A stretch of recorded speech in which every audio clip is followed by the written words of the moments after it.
So grain to glass basically means that we perform all the steps to make what goes into our bottle. So we malt, we mash or cook the barley and activate that enzyme so it converts the starch to sugar.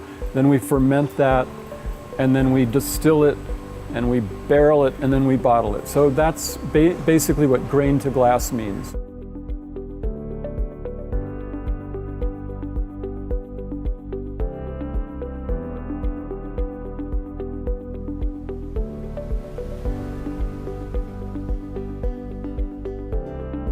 So within Hamilton Distillers, when and how did the idea of Whiskey Del Bach come to be? What was that light bulb moment?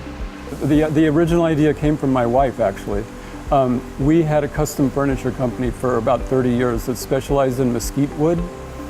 And I would always take my mesquite scraps home to barbecue with. One night we're barbecuing and drinking scotch, and she goes, "Why couldn't you dry malt over a mesquite fire instead of a peat fire, like they do in Scotland?" And I was just captivated by that idea.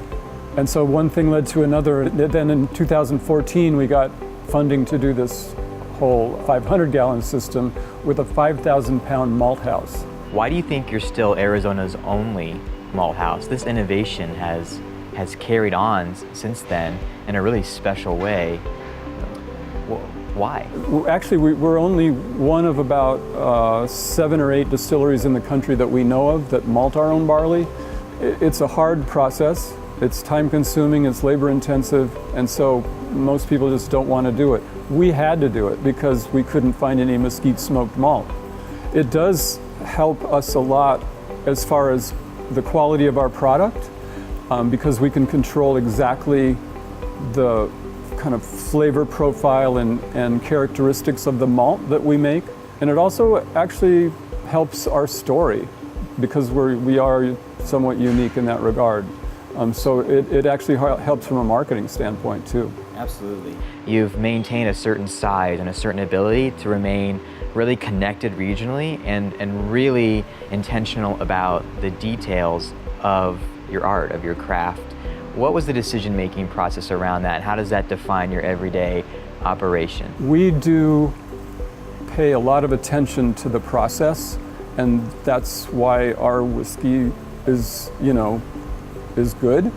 Going back to our furniture company, we did a lot of things that were very, very custom and things that weren't being done anymore in furniture making, like using mortise and tenon joinery, a lot of things that people weren't doing anymore. When we started this project, I wanted to approach whiskey making the same way. And so we do.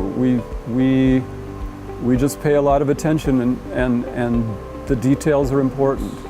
As we scale up, we will still be paying attention to all those little decisions that we have to make on a daily and hourly basis to make sure our whiskey is a really good product.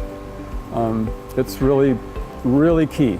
It's kind of what we do. It's kind of who we are.